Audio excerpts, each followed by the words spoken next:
So hello mga kabosing, welcome back again to my vlog. So ang tatalakayin natin ngayon ay ang pagkapanalo talaga ni Krishna Gravides, na kung saan deserve niya talaga yung Miss World Philippines 2024. Para sa akin ha, deserve talaga niyang manalo mga kabosing bilang isang Miss World Philippines 2024 at may represent niya yung bansang Pilipinas sa Miss World sa entablado. Kasi unang-una pa lang yung training niya doon sa Miss Charm, sana siya yung ilalaban sa Miss Supra, pero iba yung inilaban si Pauline Amelix talaga, kasi siya talaga yung may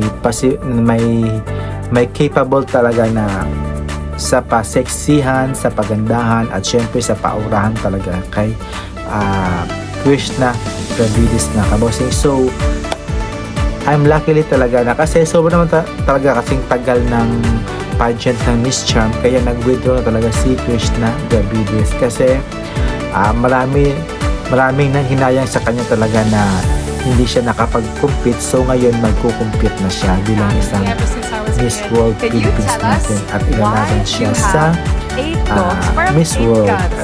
Diba? So deserve talaga ni Krishna Gravides yung corona ito. So sabi nila is hindi daw siya magaling sa communication skills sa mga kahit saan talaga.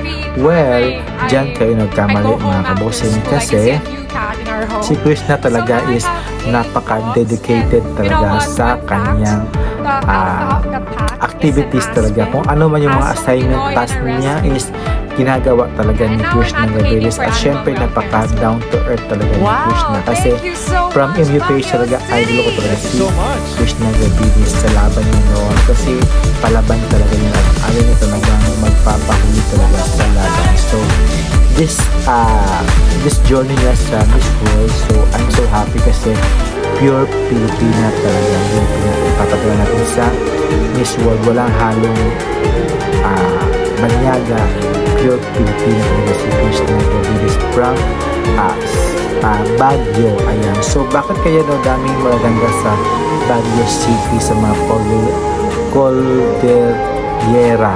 Yan, nagbagulo na ako sa mga words nito kasi I'm not good speaking in English or whatever, kasi hindi naman talaga ako good speaker or communicator mga kabosing, kasi nagbablog lang ako for my purposes mga kabosing, or for my enjoyment lang, para ma-enhance ko talaga yung aking communication skills at syempre yung pag-vlog ko naman kahit walang nag-views, at least hindi naman ako nasisiro sa aking YouTube mga kabosing. At least may everyday may upload ako, diba mga kabosing. So ayan mga kabosing, so what do you think mga kabosing, sulit ba na ipapadala natin si Krishna Gravides sa Miss World, or sabi naman kasi nila doon is luto daw, kaya daw nag-resign doon si Krishna Gravides, nag-withdraw kasi alam na talaga na sa kanya ibibigay yung corona, kasi Hakot Award talaga si Krishna Gravides that time na yun, kasi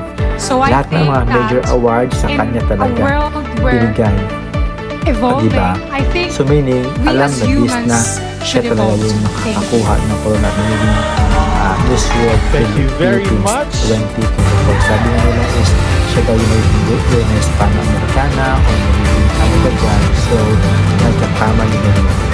nagkakamali yung kulay niya na siya yung grade na Hispano-Americana, but siya yung Miss World Philippines 2024 natin. So wala kayong magagawa kundi tanggapin na lang yung corona ni Krishna Gravides, kasi deserve naman talaga ni Krishna Gravides yung mga pagpapala na binigay sa kanya, mga blessings talaga na natanggap sa kanya. So we are so proud, magiging proud na lang tayo sa achievement niya, di ba mga kabosing? So maraming salamat, at syempre sa journey mo ni Krishna, thank you, and syempre sa darating naman na laban mo, sana na itayo mo yung bandera ng Pilipinas. So laban lang, laban, fight lang for the second blue crown. So Kasi para sila ni may similar ni Megan Yang eh. Mali natin, doon ibibigay niya ni Julia Morley yung Blue Crown para kay Christina Gabilis para sa Pure Filipina. Ayan. So, thank you mga kabossing and have a nice day. Keep safe po. Subscribe please.